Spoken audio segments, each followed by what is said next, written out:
Hey everybody, great job last week. Can you believe that you already have 3 hymns under your belt? And even better than that, you have all of the tools that you need to learn many more hymns without any help from me or anyone else. That's pretty awesome. I recommend learning quite a few more of these hymns made easy before moving on to the regular unsimplified hymns. However, when you do, we'll do it in just the same way as we've done with the hymns made easy. For example, we'll go to High on the Mountaintop and go to chopped or minced. I would recommend at least chopped. In most cases, though, I'd recommend minced. So you can get in that right hand, left hand, and then hands together practice. Just as we've done with every other song we've learned, go through here and get at least 96% to 100% on every single one of these stars. And it'll be a little bit more difficult, obviously, than the hymns made easy, but using the practice mode as well as the prepare mode and all of the other tools that you've been given, you'll be able to do it. It'll take some work and some discipline, but there's no reason why you shouldn't be able to learn any one of these regular hymns. Now, this is our very last week of the Learn to Play the Hymns course, so I want you to know that you are completely capable of learning any hymn that you want to, as long as you remember to use the tools that you've been given. And remember to use the boot camps as well, because through those, you'll be able to increase your reading ability and eventually make it to the point where you can flip open the hymn book and play any song of your choice. But even as it stands right now, you already have 3 hymns under your belt, which you could play for anyone at any time. That's pretty awesome. You've done it in a really short amount of time, so I congratulate you. Last week I asked you to take those 3 hymns that you had learned and begin to experiment with them and try to make them yours, make them beautiful and musical. I hope that you were able to have a really good experience with that this week, that you were able to figure out some things and really make it your own. But this week I'm going to teach you 4 specific things that you can do to take the notes and rhythms that you've learned and take that up a notch to become pieces that can really move and inspire people. Those 4 things are fingering, position, dynamics, and pedaling. First of all, have you ever noticed these little numbers that appear over the note heads in the music? These are called finger numbers. Each number corresponds to a finger on your hand. Your thumb is number 1, your pointer is number 2, your middle is number 3, your ring is number 4, and your pinky is number 5. And it's the same on the opposite hand, so they're symmetrical. So 1, 2, 3, 4, and 5. For example, this C is supposed to be played with the 1 finger, which is your thumb. This E is supposed to be played with the 3 finger, which is your middle finger. Down here in the second staff, we have some more finger numbers. We have a 1, a 3, a 2, a 1, a 2. If there are no finger numbers below or above a note head, that generally indicates that it's pretty intuitive which fingers you have to use. For example, here in the left hand, we have a C and a G. And those are 5 notes apart, so it's pretty clear that we need to play that with our 5 finger and our 1 finger. Then when we come down here to the next chord in the left hand, it changes. We have a C and an E. So those are only 3 notes apart, which means we should play that with our 5 finger, because it was already here on our 5 finger, and our 3 finger, so we didn't have to move our hand at all. Up in the right hand, we have a similar thing going on. Right here, we played with a 1 finger. We played a 2 finger here, even though it didn't tell us to. That just makes sense, right? If it goes up 1 note, you should just go up 1 finger. Then you go up 1 more note to the 3 finger, and that wouldn't be necessary for them to put that in there because we didn't move it all, but it's just nice sometimes to have the finger numbers to keep you on track. So then it goes to the next note. It's the same as that, so if you guess what finger to do that with, it's probably the 3 since you didn't move it all. Next it goes down just 1, so it's probably a 2. Down 1, a 1. 2, 3, 4, 5.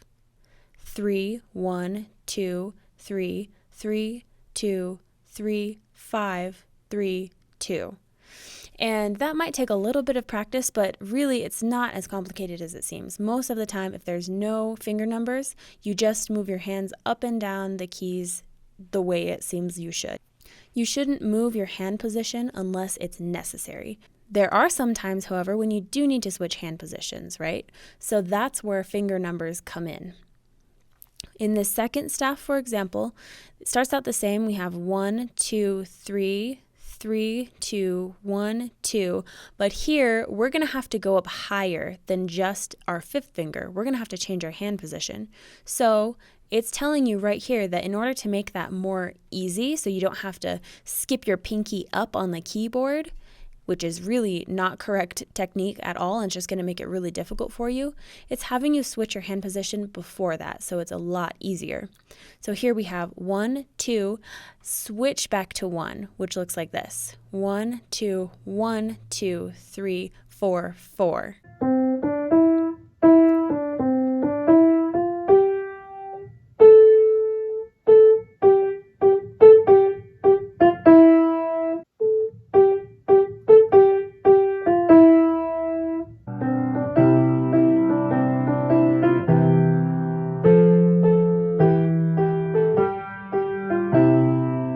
The finger numbers that are found on any piece of music are there because they're better. They make the piece easier to play.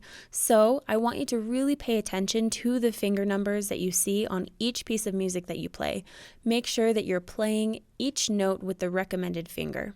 There are a few instances where finger numbers might not be practical. For example, if you're a 5-year-old with really tiny hands, sometimes the suggested fingering isn't going to work for you, so you're going to have to come up with something new.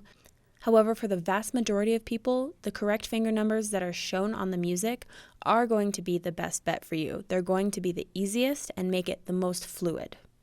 Now let's talk about position. Your position while playing the piano should be like so. Your bench should be pulled back to the point where your legs are completely off the bench, and you can comfortably rest your hands on the keys with your arms to your side at a 90-degree bend at the elbow. You should have a sturdy base and your arms should be completely free to move along the keys. It should be very comfortable, but strong.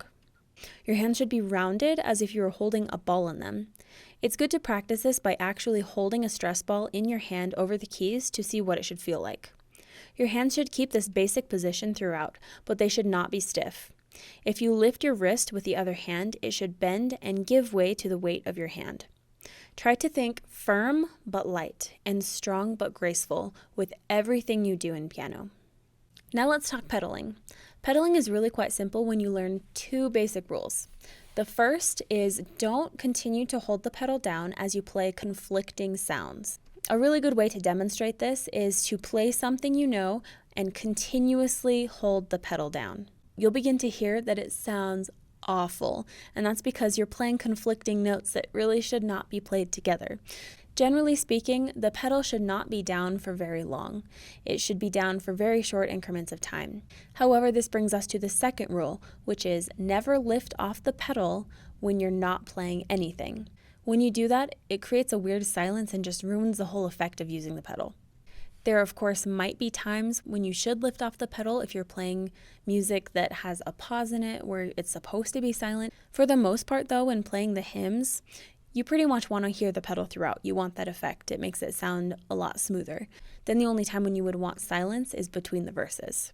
In order to achieve this, you'll want to lift the pedal off and place it back down while you're in the middle of playing a note or a chord.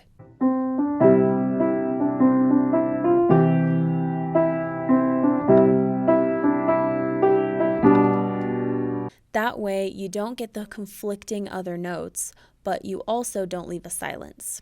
In many pieces of music that are more advanced, they actually have pedal markings on the music to show you how you're supposed to pedal. But when it comes to the hymns, you don't really have that luxury. So you basically have to figure it out on your own. Just remember the 2 rules and experiment within those guidelines. Now let's talk dynamics. Dynamics are super fun and pretty simple. Basically, dynamics are the volume changes within the piece that you're playing. In a lot of pieces, especially classical pieces or more advanced music, you'll see dynamic markings, which tells you exactly how you're supposed to play each part of the song, or specific parts of the song. 2 basic ones that you should know are piano, which means quiet, and forte, which means loud. In hymns, there aren't any dynamic markings, which basically means that you get to choose where you want to play louder, where you want to play softer, how you want to make it sound beautiful. That's up to you. So just experiment with that. I am, however, going to give you a couple pointers on how to do that. It's natural when you're trying to make something really loud to bang on the keys. However, that's not what you have to do. In fact, that will give you a poor sound quality to your music. We already talked about how your hands and body should be positioned. So with that in mind, think about this. When trying to make something louder, you can put more body weight into it without having to move your hands higher or harder or bang on the keys. You just put more body weight in. If you want to make it softer, you put a little less body weight in. So you can go through the whole spectrum of volumes just by moving your body weight. If you use your body weight effectively, you'll create a beautiful sound quality.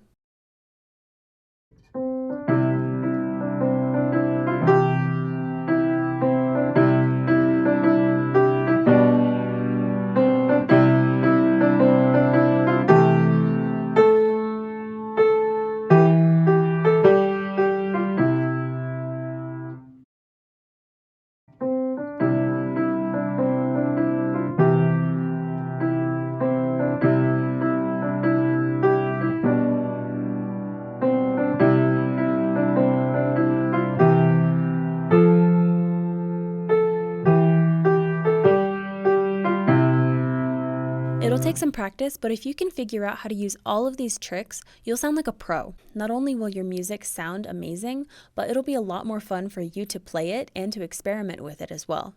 I hope you continue to use the new tools that you have to learn more hymns and the new knowledge that you've gained to really make them yours. Playing the piano has brought me a lot closer to God throughout my life, and I hope that it can do the same for you guys. Now that you have these new budding talents, please take every opportunity you can to use them to serve others. I'm so glad that I was able to do these free lessons for you guys, and I really hope that you got a lot out of them. However, if you're really serious about taking your piano education further, I would seriously consider getting a premium Piano Marvel account. There is so much amazing content and great tools in the premium account, and if that's something that you really want to do, a goal that you have, there's no substitute. If you are considering getting the premium account, use the promo code PIANO to get a discount. Thank you so much for the hard work that you've put into this course. You guys are awesome. This is the end of our hymns course. However, if you guys are interested in learning some pop songs, go ahead and register for my pop song course down in the description. Bye guys. Keep being awesome.